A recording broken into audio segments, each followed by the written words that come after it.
नमस्कार, स्वागत है आपका जी बिजनेस पे। मैं हूं दीपक डोभाल और आप देख रहे हैं आपकी खबर आपका फायदा। देश में होने वाली कुल मौतों में से 28% मौतों की वजह हार्ट डिजीजेस हैं। ये चौंकाने वाले आंकड़े सरकार ने आईसीएमआर के हवाले से राज्यसभा में पेश किए हैं। यानी करीब हर 7 में से 2 मौतों की वजह दिल की बीमारी है। ये आंकड़े परेशान करने वाले हैं। ऐसे में ये जानना जरूरी है कि दिल की बीमारी आखिर इतनी तेजी से लोगों को अपनी चपेट में क्यों ले रही है। आज हम इसी मुद्दे पर चर्चा करेंगे। खास मेहमानों के साथ समझेंगे कि खासकर युवाओं में जो हार्ट अटैक के बढ़ते खतरे आ रहे हैं सामने, उनकी वजह क्या हो सकती है। साथ ही से निपटने के उपायों पर भी करेंगे एक्सपर्ट से चर्चा। लेकिन सबसे पहले ये रिपोर्ट देखिए।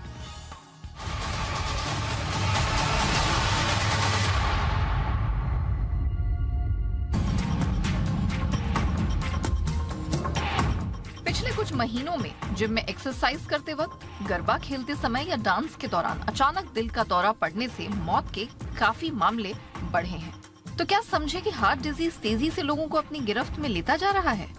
आंकड़े भी कुछ ऐसा ही कह रहे हैं। देश में होने वाली कुल मौतों में 28% मौत की वजह अकेले हार्ट की बीमारी है। 1990 में यह आंकड़ा 15 से थोड़ा अधिक था, लेकिन 2016 में यह आंकड़ा करीब करीब दुगने पर आ गया। आईसीएमआर की रिपोर्ट में हार्ट डिजीज के बढ़ते मामलों के पीछे शराब, खराब लाइफस्टाइल और खान पान के अलावा एक्सरसाइज नहीं करना बताया गया है।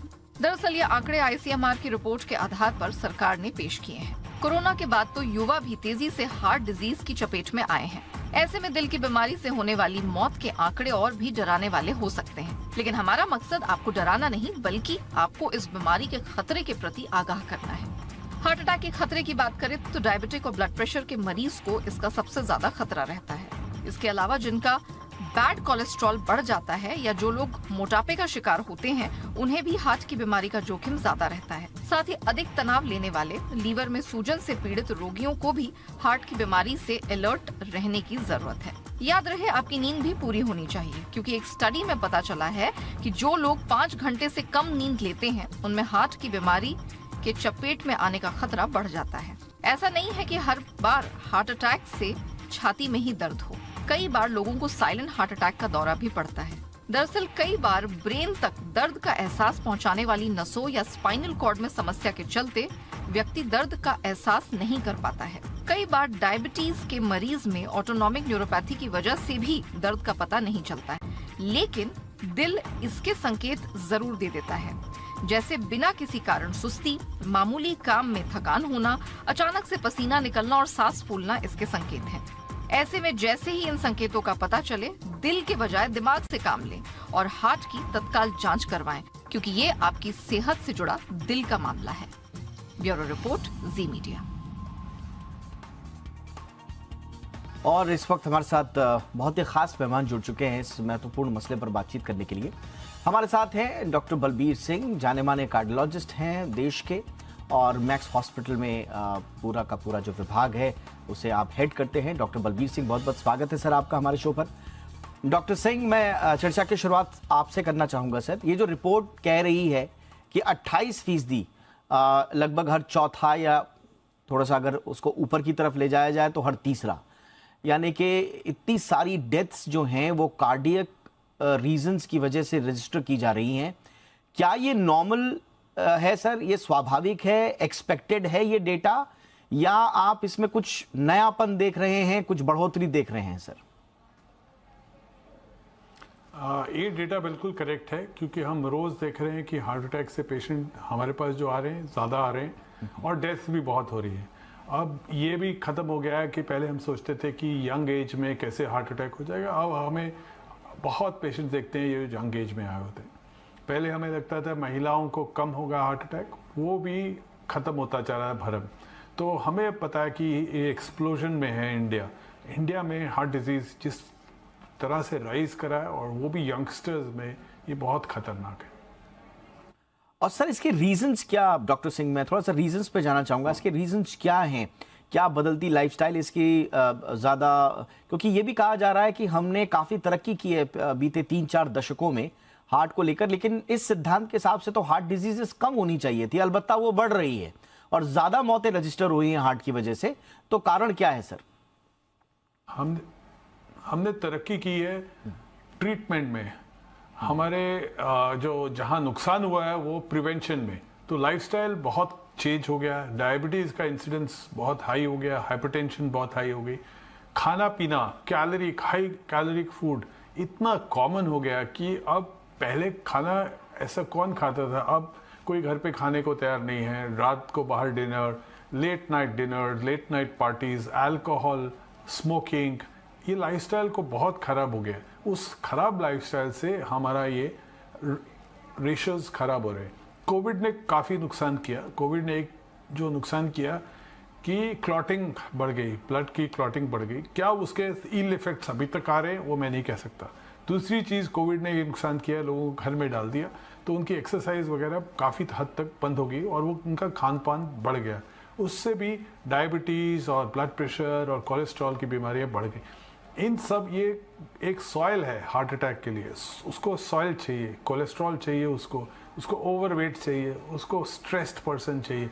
ये सॉइल है, जब इसको सॉइल मिलता है तो हार्ट अटैक उस आदमी को नुकसान पहुंचाता है। रिपोर्ट आपकी सही आ जाना और आपके वो बीमारी होना, ये दोनों अलग अलग चीज़ हैं। और कई बार हमने ये देखा है कि लोग रिपोर्ट ले लेते हैं, उनको लेकर कई बार हॉस्पिटल भी नहीं जाते हैं, डॉक्टर्स के पास भी नहीं जाते हैं। उनको लगता है कि एक जो विधि थी, एक कार्यक्रम था, जो अनुष्ठान था, वो निपटा दिया हमने साल में एक बार, हमने अपनी रिपोर्ट चेकअप करा लिया बस।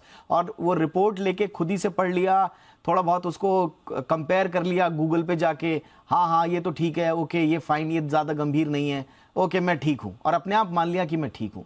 और यही इग्नोरेंस बाद में, जिसकी हम चर्चा कर रहे हैं, आगे जाके जो सीवियर हार्ट प्रॉब्लम्स में, क्रोनिक हार्ट डिजीजेस में कन्वर्ट हो जाती हैं, और उसका परिणाम हम सबके सामने इन आंकड़ों के रूप में आ रहा है। तो देश में 28% मौतों की वजह कहीं ना कहीं दिल से जुड़ी हुई है। Cardiovascular diseases, stroke, heart attacks इनसे जुड़ी हुई हैं। तो इसलिए जो ओवरऑल मौतें हो रही हैं, उनमें जो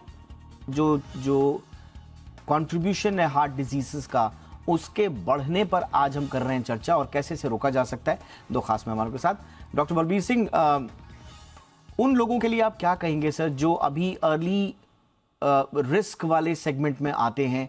मसलन सबसे पहले हम ये कहते हैं कि जिनके घर में जो हिस्ट्री है, चाहे शुगर की है, चाहे वो ब्लड प्रेशर की है, वो लोग कब उनको अपना चेकअप शुरू कर देना चाहिए सर, और कब उनको चेत जाना चाहिए कि अब उन्हें तुरंत डॉक्टरी सलाह लेनी है, दवाइयां शुरू कर देनी है, लाइफस्टाइल में परिवर्तन करना है सर? तो जिनकी घर के फैमिली हिस्ट्री खराब है, जिनके घर में किसी को भी हार्ट अटैक हुआ है या स्टेंटिंग हुई है या बाईपास हुआ है, एक क्लू शुरू में ही मिल जाता है कि इस फैमिली में हार्ट डिजीज़ का इंसिडेंस ज़्यादा है। तो बच्चों को भी उसी समय से एजुकेट करना शुरू कर देना चाहिए लाइफस्टाइल के बारे में। मैंने देखा है जब स्कूल्स में अगर ये आदत डाली जाएंगी, ये बिहेवियरल चेंज डाला जाएगा, ये बहुत जल्दी लाइफ में ही बिहेवियरल चेंज हेल्प करता है। उनको बताना पड़ेगा कि अच्छा खाना क्या होता है, वॉक की इम्पोर्टेंस क्या होती है, स्लीप की इम्पोर्टेंस क्या होती है, तभी वो अच्छे लाइन पे चल पाएंगे। हमने देखा हमारे पेरेंट्स हमें हमेशा चाहते थे कि हम ज़्यादा सोएं, हमेशा चाहते थे हम काम पे चल के जाएं, स्कूल चल के जाएं, ताकि हम अपने लाइफस्टाइल ठीक रखें। वो चीज़ें अब फिर दोबारा हमें अपने बच्चों में डालनी पड़ेंगी। ये बहुत ही इम्पोर्टेंट चीज़ है कि फैमिली हिस्ट्री एक सबसे इम्पोर्टेंट क्लू होता है हमारे लिए कि हमें भी हो सकती है। दूसरा चीज़, एक डिनाइल होता है, एक इंसान में हर चीज़ का डिनाइल होता है। जैसे आपने बोला उसकी कुछ रिपोर्ट गड़बड़ आई, उसमें लाल में भी लिखा होगा ये रिपोर्ट ठीक नहीं, लेकिन वो कहेगा मुझे नहीं हो सकता, उनको ये हो सकता, दूसरे घर में ही हो सकता है, ये बीमारी मुझे नहीं आ सकती। ये एक डिनाइल होता है। हमें ये लेके चलना है कि हर इंसान प्रोन है, हर इंसान को सडन डेथ हो सकती है, हर इंसान को हार्ट अटैक हो सकता है, कोई इससे इम्यून नहीं है। सो सबको ये प्रिकॉशंस लेनी, यूनिवर्सल प्रिकॉशंस है, सबको लेनी ही पड़ेगी, कोई और चारा नहीं है। Absolutely sir. डॉक्टर सिंह, एक और चीज हमने देखी है, आप जैसे विद्वान लोगों से जब मेरी बात होती है, एक चीज मेरे को समझ में आती है, एक और बड़ा कारण है कि आपने डायग्नोस भी कर लिया, आपको पता भी चल गया कि प्रॉब्लम है, कोलेस्ट्रॉल बढ़ा हुआ है, हार्ट में प्रॉब्लम है, इलेक्ट्रिक सर्किट बिगड़ा हुआ है हार्ट का, 2-4 दिन दवाई खाई और ये अपने आप में महसूस किया कि अब मैं ठीक हूं, और फिर छोड़ देना, फिर डॉक्टर के पास जाना ही नहीं। ये कितनी खराब आदत है सर, ये कितना नुकसानदेह हो सकता है? तो पहली चीज़ ये है कि हम, जैसे आपने न्यू नॉर्मल्स की बात की, वैसे ही ब्लड प्रेशर और कोलेस्ट्रॉल जैसे जैसे स्टडीज़ आती गई, हमें पता लगता गया कि ये एलडीएल जो हम 10 साल 15 साल पहले 150 नॉर्मल समझते थे, आज की डेट में 70 नॉर्मल भी नहीं है। हम नहीं जानते कि इससे कम कितना होना चाहिए एलडीएल कोलेस्ट्रॉल। ऐसे ही ब्लड प्रेशर, एक टाइम पे हम सोचते थे 150 ब्लड प्रेशर कोई खास ज़्यादा नहीं है। आज की डेट में जैसे ही 130 क्रॉस होता है, हमारे कान खड़े हो जाने चाहिए। तो पहले चीज़, न्यू नॉर्मल्स आ गए हैं जो डॉक्टर्स को पता है, लेकिन लोग इसको विश्वास करने को तैयार नहीं होते, क्योंकि वो कोट करते हैं। वो कहते हैं कि हमारे देखो पड़ोस में उनका तो 160 170 रहता है, लेकिन वो ये नहीं देखता कि उस पड़ोस में उनको जब प्रॉब्लम आएगी तब वो ये नहीं कहेगा कि उनका 160 170 था। सिमिलरली लोग कोट करते हैं, वो तो रोज के 20 सिगरेट पीता है, मैं तो 4-5 ही पीता हूँ, उनको तो कुछ नहीं हुआ, 20 साल से पी रहे, अभी उनका 21वां साल नहीं आया, उसमें प्रॉब्लम आ सकती है।